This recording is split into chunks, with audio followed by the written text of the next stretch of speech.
மனம் விட்டு பேச, உணர்வுகளை பகிர, உங்கள் அடையாளம் கேட்காத, உரையாடல்கள் பதிவு செய்யப்படாத தற்கொலை தடுப்பு இலவச சேவை நேசம். அழைத்திடுங்கள் 0424220022. நேசம், வாழ்வதற்கோர் அழைப்பு.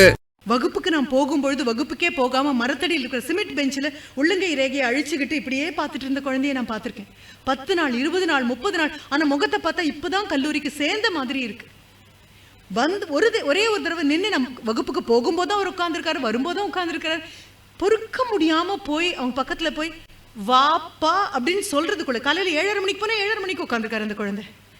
வாப்பா அப்படின்னு சொல்றதுக்குள்ள வான் வாய் திறக்கிறதுக்குள்ள கூட ஓடி வந்தாச்சு. எனக்கு தோணுச்சு, இந்த 15 நாளா யாராவது கூப்பிட மாட்டீங்களா? கூப்பிட மாட்டீங்களா? அப்ப யாராவது ஒருத்தர் கூப்பிட மாட்டீங்களா? என் முகத்தை பார்த்தா உங்களுக்கு தெரியலையா? பாரதி கிட்ட போய் நின்னா குறிப்பு உணர் அப்படின்னு சொல்லுவோம்.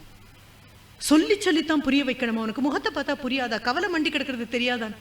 உள்ள வந்தாச்சு. வந்து என்னுடைய பேகை எடுத்து வச்சு, உங்களுக்கு தானே ஆசிரியர் அவசரமா ஓடக்கூடிய ஆசிரியர்கள் கைப்பைக்குள்ள கையை விடுறது போது ரொம்ப ஜாக்கிரதையா இருக்கணும். பெரும்பாலும் டிஃபன் பாக்ஸ் திறந்திருக்கும். மிக நிதானமாக எல்லாத்தையும் எடுத்து வச்சு தண்ணி எடுத்து அவங்ககிட்ட கொடுத்து குடிடா அப்படின்னு சொன்னதுக்கு அப்புறம், சாப்பிட்டியாப்பா? இங்க ஆசிரியர்கள் இருந்தாலும் சரி, யாராக இருந்தாலும் இந்த வார்த்தை எவ்வளவு பலமானதுன்னு உங்களுக்கு தெரியுமா?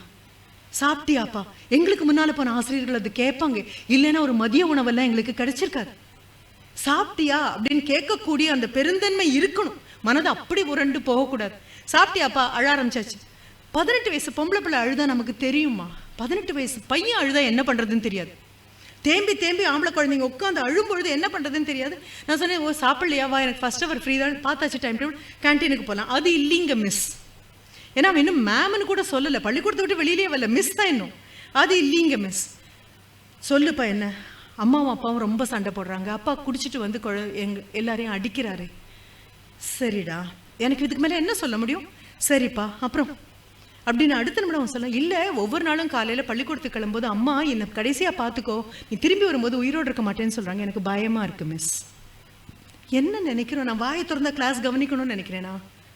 மதிப்பெண்கள் வாங்கணும்னு நினைக்கிறேனா? அம்மாவுக்கு வேண்டாம், அப்பாவுக்கு வேண்டாம், ஊருக்கு வேண்டாம், அத்தனை பேரும் விலகி விட்டாலும் ஒற்றை நபர் அங்கே இருக்காருங்கிறதுனால தானே உலகம் சுத்துது. ஒரு ஆசிரியர் இருந்தா தற்கொலைகள் எப்படி நடக்க முடியும்? எப்படி நடக்கலாம்? எப்படி நடக்க விடலாம்? எங்கேயாவது தற்கொலைன்னு குற்றபோதம் தான் முதல்ல வருது. When everybody sees what is wrong with the child, the teacher alone sees what is right with the child. இது மனதில் எங்கேயாவது எழுதிக்கோங்க. உலகம் போற சொல்லும், உங்ககிட்ட இது தப்பு இது தப்பு இது தப்புன்னு சொல்லும்போது, டே உங்ககிட்ட இதெல்லாம் சரியா இருக்குடா அப்படின்னு சொல்ல ஒரு குரல் வேணும்னா அது ஆசிரியருடைய குரலாக மட்டும்தான் இருக்க முடியும். வேற யாரும் கொடுத்து வராதது. சோறு இல்லையா அரவணைச்சிட்டு போன ஆசிரியர்களை நான் பார்த்துருக்கேன். சாப்பாடு இல்லாத குழந்தைங்களுக்கு மற்ற ஸ்டாஃப் ரூம்ல யாருக்குமே தெரியாது. வெளியில விளம்பரமே கிடையாது. தனியா இன்னொரு டிஃபன் பாக்ஸ் இருக்கும். கொண்டு போய் அங்கே நிற்கிற குழந்தைகிட்ட கொடுத்துட்டு ஓடு ஓடு அப்படின்னு சொல்லிட்டு திரும்பி வருவாங்க. நாங்களாம் எப்படின்னு கேட்டால் ஒன்றும் இல்லை அப்படின்னு சொல்லுவாங்க. சாப்பாடு கொடுத்தது 4 பேர்ட்ட சொல்லிட்டு இருப்பாங்களா என்ன? அன்னதானத்தை ஊரறிய பண்ணுவாங்களா என்ன? யார் தானம் பண்ணாங்கன்னு தெரியாது. வயிற்றுக்கு போக வேண்டிய சாப்பாடு போச்சு. அப்படி ஆசிரியர்கள் நிற்க வேண்டிய ஒரு சூழ்நிலை. எத்தனை குழந்தைங்களை பார்க்குறேன். அப்பாவுக்கு உடல்நலம் சரியில்லை, அம்மாவுக்குன்னு வேற உறவுகள் இருக்கு. 18 வயசு குழந்தைங்க, ஆண் குழந்தைங்க தேம்பி தேம்பி அழும்பொழுது அது எடுக்கிற ஒற்றை முடிவு இதுவாக தான் இருக்கும். போதும் மிஸ், எனக்கு இது எனக்கு போதும் மிஸ் அப்படின்னு சொல்லும்போது ஒரே ஒரு கை பிடிச்சு நிற்கு.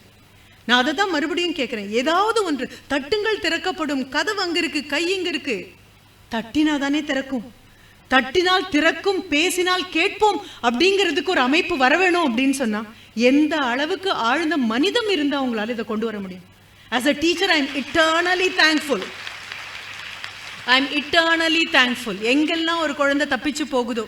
ஆனால் சில சமயம் வாயை திறந்து சொல்ல வந்துடுவாங்க, அழுதுட்டு நிறுத்திடுவாங்க. அப்படியும் இருக்கு. அந்த அழுகையும் கேட்கணும்.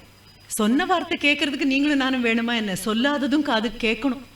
அப்படி இருந்தால் தான் ஆசிரியராக இருக்க முடியும், வாலண்டியராக இருக்க முடியும், மருத்துவராக இருக்க முடியும், ஏன் மனிதராகவே இருக்க முடியும். சொல்லாத சொல்லும் என் காதுக்கு கேட்கும் அப்படின்னா கேட்கறது 2 காதால இல்லை, இந்த மனசால அப்படின்னு தெரியும்.